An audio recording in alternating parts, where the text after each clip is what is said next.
There'll be a few people coming in, and before Lindsay talks about MinBoss, just say a few minutes about what we're doing with this AgFood Opportunities Fund.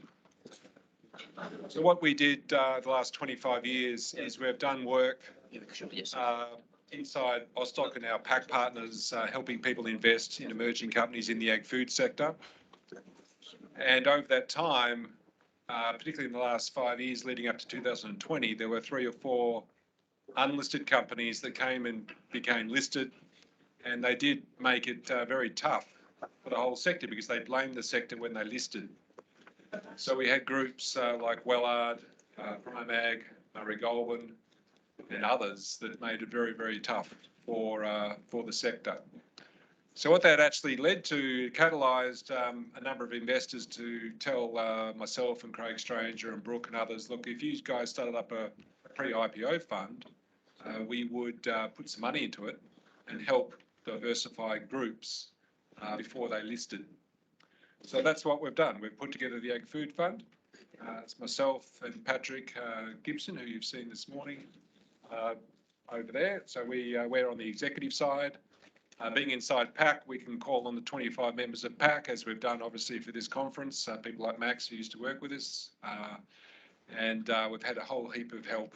We've got offices in Melbourne, Sydney and Perth. And the beauty of this fund, and you can see our informal board is the people that have come along to our conferences for the last 21 years. So the people in the room here, outside, and there's another 50 to 100 that we've got on the webcast. They're the people that help us informally. And it's fantastic to bring people like Anthony Hall, one of the founders of ProMedicus and one of the backers, main shareholders of Yumba, is on our board. And as an investor, David Slack's joining us this year, and he's in the audience today. And Craig Stranger, the chairman of PAC Partners, is on our board. So we have those 4 people. I can assure you we've got at least another 4 ladies and other groups behind us that help us with diversification, and as I said, the informal board that we've got here today. Just 2 charts I just wanted to say before we pass over to MinBoss in a minute. This is what we talked about yesterday at the conference with the VC groups, Agribusinesses Australia and Rock Equity Partners and Elders. What we're trying to do is help in the second part of that valley of death between private equity and either the trade sale or the secondary sale or a listing. Yesterday we talked with Agribusinesses Australia about the first valley of death there with venture capital, because there's only about 5 to 25% that go through. So our fund is very much in that square position there of trying to help at least 50% of those private equity players become larger and then bulk them up as they go through. That's where we operate. Second, and again, it's a very busy slide, this, and I apologise. We have 2 of my teenage daughters trying to help me out on Sunday on this one.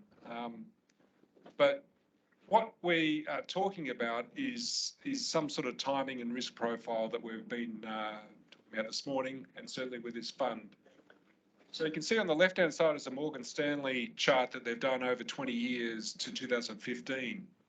And what we're all used to as people with a financial background, we're used to trends that follow risk reward. So what that is showing sort of treasuries up to equity, what the returns are and the volatility. And what happened in the 20 years ahead of 2015, private equity and venture capital escaped from the normal sort of trend of risk reward.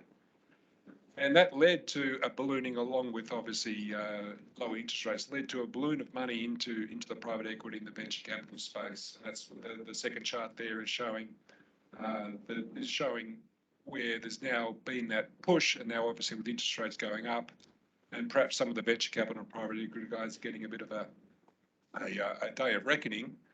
There's now going to be some opportunities. So we believe with our fund that there is going to be great opportunities, and it's really up to us to execute in the next 3 years and show that the faith of the 20 or so investors that have put money into us and the investments we've got in Yumba, DAS, Elders and others come good.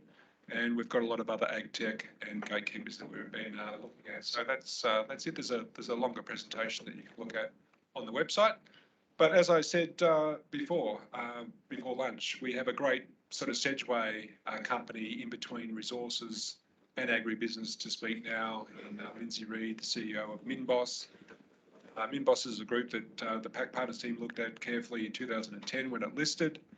And what Lindsay and the team have done in the last few years is cemented what that strategy is. It takes a long time to put these things together, but they are at a stage of switching on a plant in Angola in November, and Lindsay's in a great position to tell you how it works and also show you the competitive tension that brokers up and down the country here, North America, Europe and Asia are facing. 70% plus of the dollars raised at the moment is into lithium, battery minerals, critical minerals and the resource sector. And that's what the agribusiness and ag food and ag tech industry are competing with. So Lindsay is in a great position to talk about it. And then Stephen Scott will take the session on nutrition. Thank you.